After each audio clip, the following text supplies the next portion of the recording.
Eric Bledsoe to be the number 2 and number 3 options on a championship team.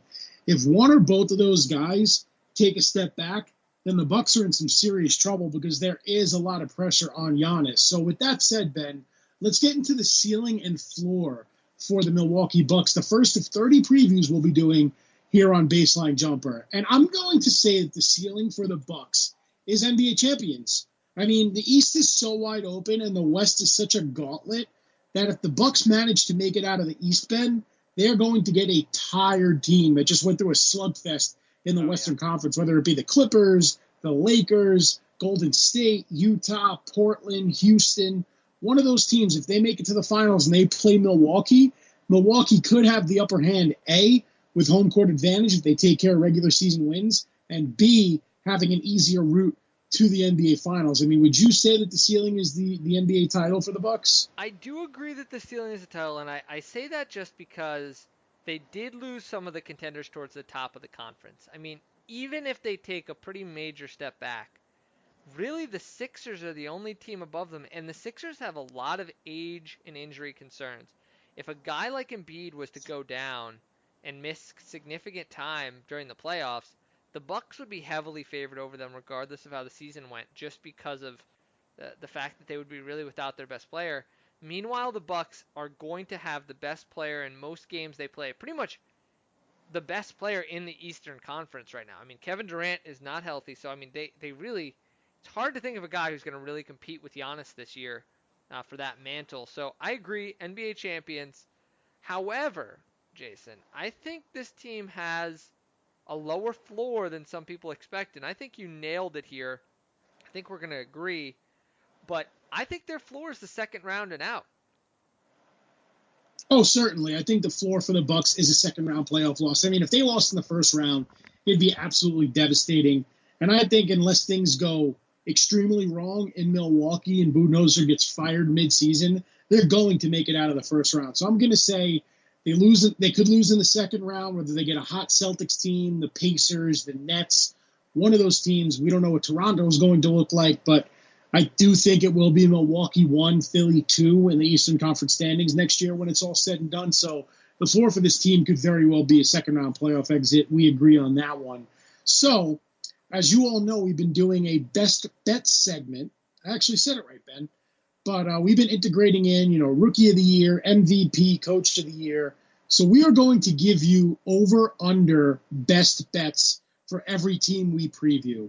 We're using our friends at DraftKings for the over-under odds. And for the Milwaukee Bucks, it is set as of today to 56.5 wins. And I'm going to take the over because I do think they'll get somewhere close to 60 next year. And I am going to just shade a little bit on the under. I'm a little nervous, as I said, that this team may have peaked. If you had a gun to my head, I'd put them around the 56, 57 range. So I think this is a pretty solid number. This isn't one that I would, if I was, putting some money on this, I might stay away from that Bucks number. I think this is a number where they could really go either way. If you tell me that Giannis is going to play 82 games and the team stays healthy and there's not any major regression, this is a solid bet to go over, but I think it's right on the cusp. I really think they're going to be in that 56, 57, 58 type range. And if something goes wrong, this is a team that really could go back. Not to mention, we didn't even mention this, but we just had contract years basically for Eric Bledsoe, Chris Middleton, and Brook Lopez, who all got paid, Jason. That is going to affect oftentimes the way guys play. And now that they all have that money, we might see a little regression from those three. So I'm going under.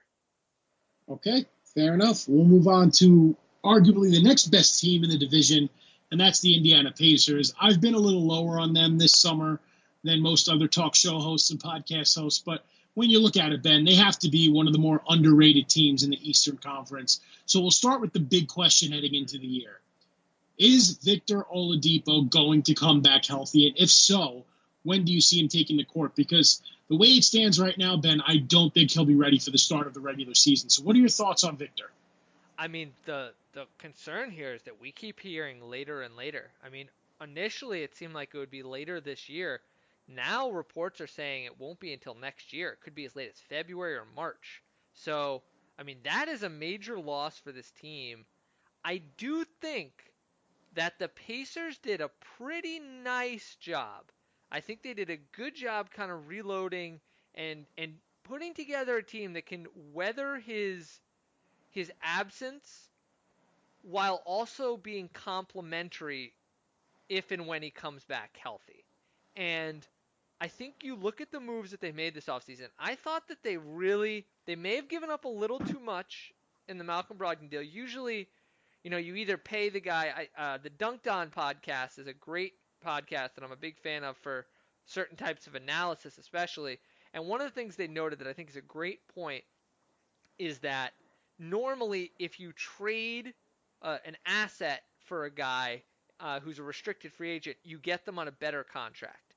And it felt a little bit like the Pacers did both. They traded a ton to get Brogdon, and then they also paid him a little above his market value. So it did seem like they may have given him an overpay, but that was really the only move I could quibble with at all, Jason. I mean, TJ McConnell for nothing. TJ Warren they got for a song from Phoenix. They get Jeremy Lamb, to me, on one of the best value deals in the entire offseason. And then, you look at some of the other moves. I mean, they got a guy named Goga Batadze out of Europe. And obviously they get Brogdon. And I mean, I think those guys are great fits on this team. I'm curious to see what'll happen while Oladipo is out. There's going to be a lot of playmaking responsibilities for Brogdon, which is one of the reasons why I think he's going to be one of our other best bets as a most improved candidate. But it does mean that if he gets injured, they really lack playmaking in the backcourt because really they're going to be relying on TJ McConnell if that happens or Aaron Holiday to do most of the legwork. Yeah, but you mentioned those two guys whose contracts you loved, Malcolm Brogdon and Jeremy Lamb, who you called a sweetheart deal that he got with the Pacers coming over from the Hornets. I think both of those guys are going to fill the void left by Oladipo beautifully. Another reason why I think the Pacers could be good is because Miles Turner may finally take that leap. And it might have taken his time with Team USA and international competition for him to realize his full potential because he's looked good as the starting center for Greg Popovich. And whether or not, like Jaylen Brown, he can translate that back to the NBA game is another story. But if Miles Turner can take another step forward and be a walking double-double, he could be one of the more feared big men in the East. So his development is not over yet for everyone that says Miles Turner has peaked. I do think he has a chance to open some eyes this year as he has in the FIBA World Cup. So look out for Miles Turner, who could be a big key to Indiana's season. It's a great point, and without Oladipo, he's going to get the ball a lot more. There isn't Bojan Bogdanovic here who is willing to soak up those minutes. I mean, when you look at this team, the way that they're structured now, I mean, Brogdon, one of the things that I think is very interesting and really is a great point on your part is that, look at the way that Brogdon plays. He's a controlled half-court player who thrives in the pick and roll, a guy who can hit the open jumper if they go under on him. What does that mean? Well, that means he's going to need a pick and roll partner, Jason. And when you look at this roster, Miles Turner is going to be that guy.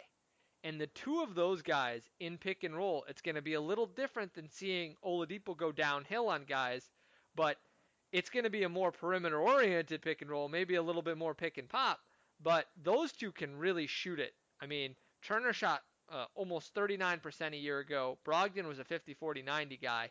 So teams are going to have to really respect those two out there. And if that means that they're going to be going over the screens, it's going to allow both of these guys to slip screens, roll to the basket, get open looks, and maybe create for some other players. So I agree with you. I think he's definitely a breakout candidate and one of the guys who could really benefit from the FIBA experience as well. Yeah, 100%. I know we had talked in the offseason about Indiana's glut of big men, so we'll see if there are any holes in the roster, whether or not they can make a trade and shape this roster, because you talked about Sabonis and Turner and their prospects of playing together.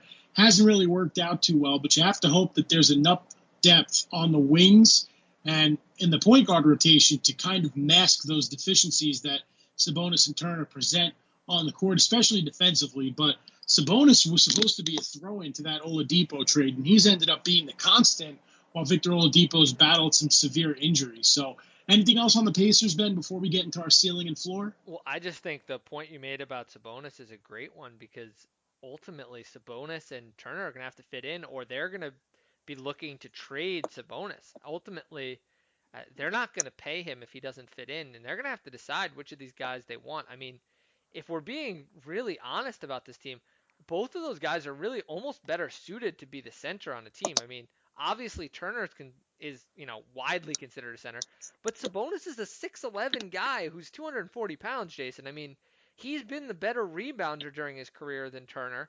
He's a guy who really has shown that he could score around the rim. I mean, he shot unbelievable percentages around the basket and so on. So I mean, I think you're looking at a guy who really he shot 59% a year ago. I mean, the guy knows how to put the ball in the basket around the rim. He had great rebounding numbers pretty much every year of his career, outside of when he was with the Thunder, I suppose. But even then, wasn't terrible. I mean, this is a guy who you can put down low and he can do a lot of things, pick and roll, pick and pop. So there's going to be demand for him. And I do think one of the open questions for the season, Jason, is whether this team can find a trade partner for him. I mean, one I of the have ones. one for you. What'd you say? I have one for you, Oh, but hit me. I want you to give me yours first. So I think the one that's been buzzing around a lot is with the Celtics, Jaylen Brown for Sabonis, and that's Well, yeah, fascinating.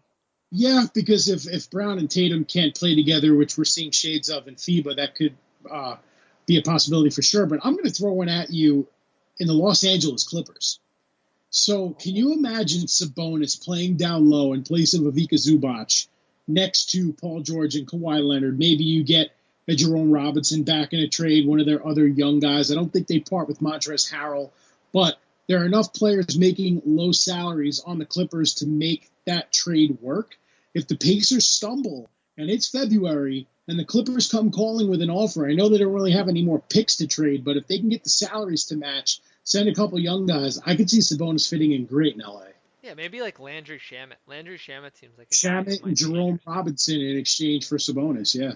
Yeah, so I mean, that's a very interesting trade. I mean, and the Pacers really need guards and they need rangy wings, I would say, because that is going to be really the weakness on this team as currently constructed. When you look at the team, you really need a point guard until I mean, when you think about this team at full strength, Jason, they are actually really scary when you really think about it because the idea of Brogdon and Oladipo in the backcourt, that's a heck of a backcourt. And then you can play Lamb at the 3 and TJ Warren at the 4. And then all of a sudden, when you're rotating Sabonis and Turner at the 5, my goodness, that is a scary lineup because really TJ Warren showed a year ago that he can shoot the ball a little bit. Jason, I mean, people had doubted that, but he showed that he can shoot it. And I mean, when you shoot 4 a game and you shoot over 40%, that's nothing to laugh at. And if he can do that again for the Pacers, I mean, especially if he's playing some 4, my goodness, they could be tough to guard out there. So let's get to the over under here. So what we got here for these guys is an over under of 47 and a half. And I'm skipping our ceiling and our floor, but I guess I should talk to those first before we hit the exact over under. Uh, what was the ceiling you had for these guys, Jason? So my ceiling for the Pacers is Milwaukee's floor. I think second round of the playoffs, depending on Oladipo's health. But if they can, take a second round match of 7 games, you'd have to deem the season pretty successful if you're the Indiana Pacers. They don't have a true superstar. They're one of the small market teams in the East that have been trying to build from within for years, and they nearly got over the hump. If it weren't for LeBron and those Heat teams, we could have seen the Pacers in a final 5, 6 years ago when Paul George was a young player. So I think second round is their ceiling. So when I think of ceiling here, and I just want to be clear, I'm thinking that this team gets Oladipo back a little earlier than expected. He's at full strength. They end up, really finishing the regular season strong, ending up with something like a third seed. I could see them making the conference finals if everything broke right for them. I could see them making it all the way to the conference finals. I think that's a real possibility, especially if Oladipo is fully healthy, because that dynamic backcourt combined with a really strong front court would be tough to guard. I think they would struggle with a team like the Sixers, for instance, but I think that they could overcome a team like the Bucks if